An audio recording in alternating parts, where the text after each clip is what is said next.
Good morning. Good morning. Good morning. Oh my gosh. What a day. What a day. Your day's just starting, but yeah, yesterday was crazy. Yeah, I don't know if even yesterday really ended for me. It was just like a little nap and then back at it. Oh no. Oh no. Oh no. So, I mean, that's a good transition into like getting started. Thank you so much for joining me on my jungle rules. Um, Yes. so it's a calm after the chaos, and it looks like Guam and much of the Pacific was spared. What's it look like, I guess, around the region? I was looking at news reports, and it looks like South America, some cities were evacuated. Yeah, that's correct. And I have not been following too much beyond our region, but that tsunami wave did push through our region yesterday afternoon and through the evening hours across all of Micronesia, including Hawaii, where there were more impacts than what we had in the Micronesia region. That wave continued southward through American Samoa and also along the coastlines of Western South America and North America. So this was a basin-wide tsunami event. It was fortunately a non-event for us here in the Mariana Islands of Micronesia, where we had the waves, but no impacts. But that's not the same for folks across eastern Russia, also parts of Alaska and Hawaii. I heard that Hawaii, actually, parts of Hawaii had some of the bigger waves. Maui. I don't know if you were following what was going on, but there were people still on the shore waiting to see if something would happen. There was somebody kayaking in one of the bays.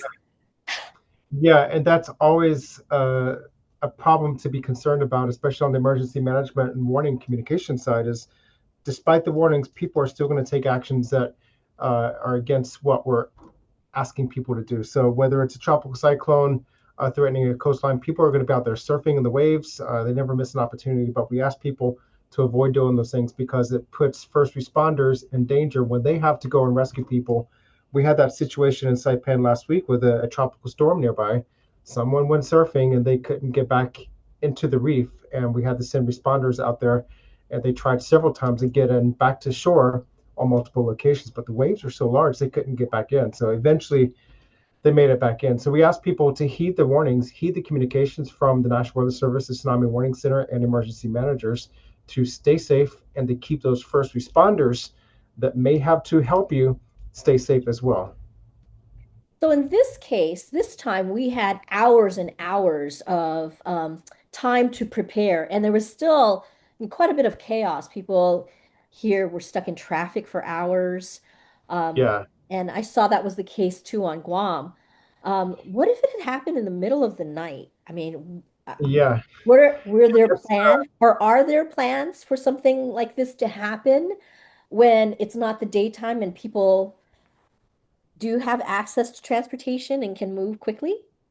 and that's a phenomenal question. It's a very loaded question. Um, the tsunami process is one of those things that can take place during the day or overnight. And unlike tropical cyclones, the tsunami warning process is very compressed with its timeline. It can be anywhere from minutes from a possible tsunami. If that earthquake is very close to shore, such as for us in Guam, the Marianas Trench, a potential earthquake or a potential tsunami from an earthquake in the trench could arrive to Guam shores within 10 or 15 minutes. So this is where the public education is key to our success and safety, that people know exactly how to respond and what to do, even if it's at 1 o'clock in the morning. For us, this was a regional earthquake scenario.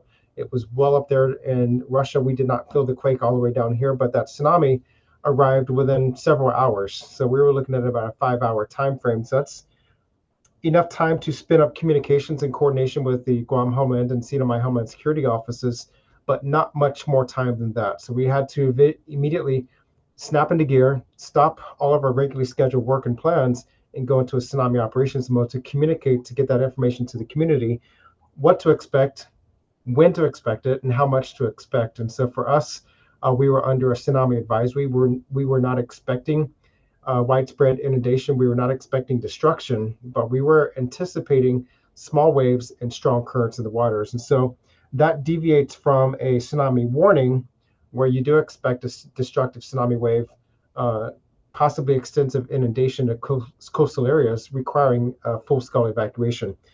The common rule of thumb is when there is a tsunami warning and evacuations are in order, evacuate on foot. Avoid sitting in traffic for hours. We had people in traffic on Marine Corps Drive on Guam about the time that the waves were supposed to start coming through the region.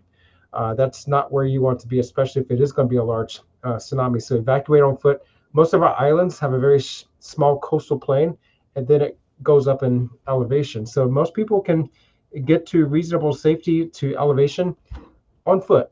So leave your car behind, get out there on foot.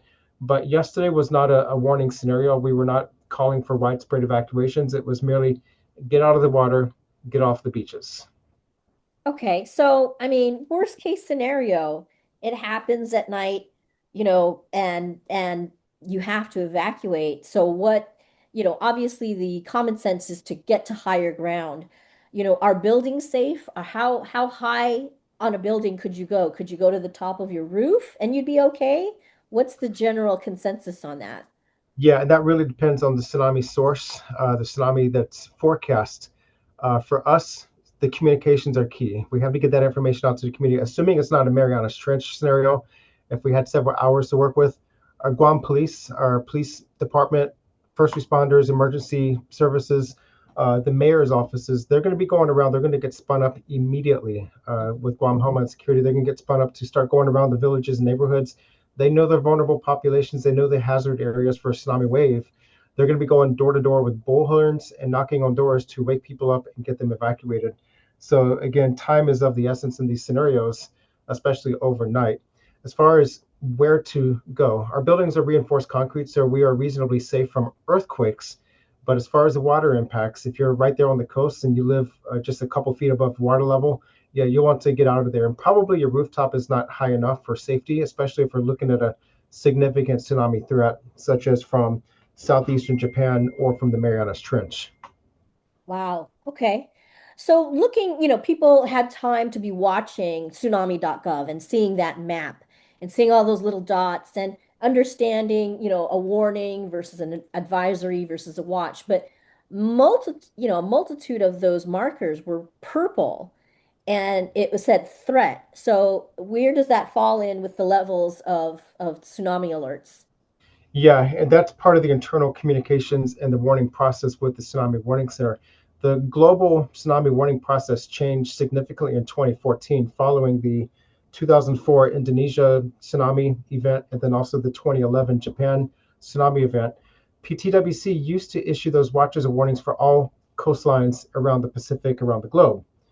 After 2011, that was modified so that PTWC no longer issued watches and warnings for the international locations, but they would provide those international threat messages. Those threat messages would go to the tsunami warning focal points around all the different international nations. They would then analyze, interpret the data, and then set their own watches, warnings, advisories based off of their protocol. For us in the territories and Hawaii and the States, we get domestic bulletins from PTWC and the National Tsunami Warning Center in Alaska. They set the watches, warnings, advisories for states and territories. So there's a little bit of confusion in who gets what information, Oh. but we ask that all national players understand what that information is that they're receiving and how to interpret it. That was a problem for us yesterday with the compact states in Micronesia, the Marshall Islands, and Palau. They were getting those international bulletins. And so there was a little bit of apprehension. What does this mean? How do we do this? And so it's been a lot of several years of training, education process in collaboration with the PTWC to make sure that the national leaders across the region understand that information and what to do. So there's a lot of liaise going on with my office in Micronesia yesterday, as well as getting basic information to the public. I understand there were some communications blackouts with people not receiving information across Micronesia. What's going on? What's happening? What do we expect? So we had to really work with our partners across Micronesia to make sure that they were receiving that information, but also properly interpreting it and not getting mixed up with national news headlines. Because I think a lot of the panic in the region Yeah. came from people sharing social media posts from national and international news sources saying tsunami warnings in effect for these locations. We were not in a tsunami warning. We were in advisory, but people were sharing that and saying this wave in Russia that's coming here. That's not necessarily true because our impacts from tsunamis can be very different from other locations. So, you had said in our previous messages that, this was kind of the first time that you had been, dealing with something at this level. Can you talk about that? What challenges were you dealing with? Yeah, definitely. This is the first earthquake scenario that I've had to deal with in my current capacity as a warning coordination meteorologist. The last one I had to deal with was in 2011. I was a junior forecaster here and very new to the region. Comparatively, that was a very easy event because back then we only had the watches and warnings. Yeah. Now we have the tsunami advisories, which is a low grade warning, meaning that we're not expecting widespread destruction, but smaller impacts. So that was really a first for our region. Additionally, we have a lot of new staff. They've never dealt with a earthquake tsunami situation, but we do training. We have our standards of procedures that we ask that all forecasters be very familiar with because time's going to be of the essence. We have a lot of new decision makers, a number of new politicians, military leaders that have never dealt with the situation. So it's a lot of communications, a lot of coordination, a lot of spin up in the early process. And then we're in constant communication, constant coordination throughout the event to make sure that we're all on the same page and putting out that information. So outside of these events, we do routine training with Guam and CNMI Homeland Security offices. We do a number of tsunami awareness courses and tabletop exercises about every 1 to 2 years to make sure that everybody new to their roles and positions in government agencies, they know the process, know the terminology, because we're going to be the torchbearers carrying that information to the community. And like the whisper exercise you do in school, somebody tells somebody a secret, and then you whisper it to the next person, and you see how that message changes. Yeah. And that's where we are in these situations, that information gets misinterpreted, miscommunicated, um, and then you have rumors and panic and speculation. And so that's where public communication is so important. And we were doing these Facebook Live broadcasts to relay that information, but also squash any fears and panic that was going around. Yeah. So going forward, what do you think you'll be doing differently, if anything? Well, I was already talking to the Homeland Security Advisor this morning on Guam, and I've been talking to the several people in the region. I really would like to do a hot wash because some things did work well in this event yesterday. There are some other things that could work better. So I think Guam and the CMI, we did relatively well. I think there's a couple of problem areas on the communication standpoint that I do want to take a closer look at and discuss across multiple agencies. There's bigger problems to deal with Micronesia and the compacts, and it's really about the lack of communication and the timeliness of communications. So I've got a long document. I'm jotting down notes, but I really want to have a hot wash with our regional partners to discuss yesterday's event while it's fresh in our minds and find out the things that worked well, the collaboration, the coordination, and the stakeholder engagement, but then also the weaknesses where we can do better. And so we're going to be working that with the National Weather Service in the region, PTWC in Hawaii, and then also our government stakeholders and our partners. Last question. So if a citizen wanted to take it upon themselves to learn more and be better prepared for tsunamis, where would you direct them to? Definitely reach out to us. We're always happy to engage the public and the community through education, outreach, and other endeavors, whatever is possible, because I think education and outreach is the foundation of a weather ready and a tsunami ready community. And so the more people can be educated and equipped with the tools, capabilities, and the knowledge of these events, I think the better prepared we can be as a whole community. And these things are whole communities. It affects everybody. And so if we can have the whole community engaged, all different sectors, the special needs population, people from other islands and cultures, the stronger we will be for preparedness in the future. Awesome. Well, I know you've got a big day ahead of you. I will let you go. Thank you so much. All right. Have a great day, Landon. Thanks so much. Thanks, Therese. Okay, take care.